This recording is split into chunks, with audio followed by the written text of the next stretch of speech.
Со цела серија на проблеми. За почеток би ги споменал стигмата и предрассудите, луѓето ги избегнуваат, не се однесуваат како што треба со нив. Често пати не можат да добијат соодветна терапија со медикаменти затоа што не е на позитивна листа. А исто така речиси сите тие се невработени, многу тешко се наоѓа некој работодавец кој што ќе им укаже доверба. Светската здравствена организација сега има кампања за превенција и за подигнување на јавната свест за проблемот со самоубиствата. И еве овде и на нашите летоци ги имаме нивните пораки. Значи, основната порака гласи да се одвојат 40 секунди да се размисли за проблемот со самоубиства, затоа што на секои 40 секунди некое лице во светот се убива. А во образованието со исклучок на стручното образование, нели, она што е високо образование по медицина и по психологија, воопшто не се обрнува внимание. Многу луѓе се или неинформирани или погрешно информирани, мислат дека луѓето со нарушено ментално здравје се убици или опасни по околината или лоши луѓе, што воопшто не е случај. Во моментот кај нас постои закон за ментално здравје и национална стратегија за унапредување на менталното здравје, меѓутоа тие не се спроведуваат како што треба и не се комплетни. Например, законот се однесува исклучиво на пациентите кои што се лекуваат во болниците, а не ја опфаќа пошироката проблематика на превенција, на рехабилитација,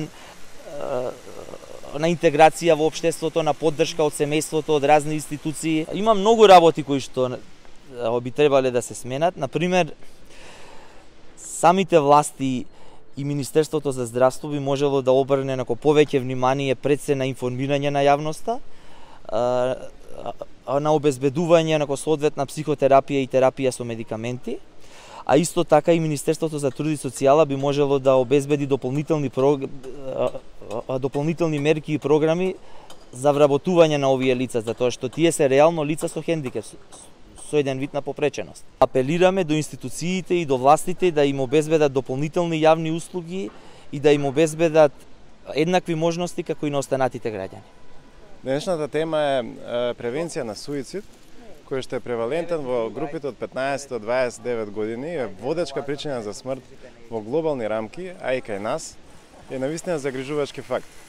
Исто така, старосната група над 65 години носи голем ризик кон посегање по самиот живот и по всушност потреба за информација, едукација и пристап до помош кај оваа старосна група. Ние имаме разговори на сите наши семинари и конгреси како тоа се покрена. Има национална стратегија која што ја покренува клиниката за психијатрија заедно со Министерството за здравство, која што работи на сеопфатна национална стратегија која што покренува различни телефонски броеви каде што може да се појави помош или групи за разговор, термини за разговор кои што ги имаме на клиника за психијатрија, кабинети кои што специфично служат за тие цели. Значи, изолацијата, контактот со другите луѓе, кои што се повеќе се намалува и поради баш мобилните телефони и социјалните мрежи, принесуваат кон оваа појава. Исто така и брзиот стил на живот дефинитивно придонесува кон оваа појава. Така да, на некој начин, зголемување на комуникација и барање на соодветна стимулација од социјалната средина, како и барање на помош кога навистина треба и пристап за неа е дефинитивно клучно во решавање и на некој начин подобрување на состојбата во Македонија.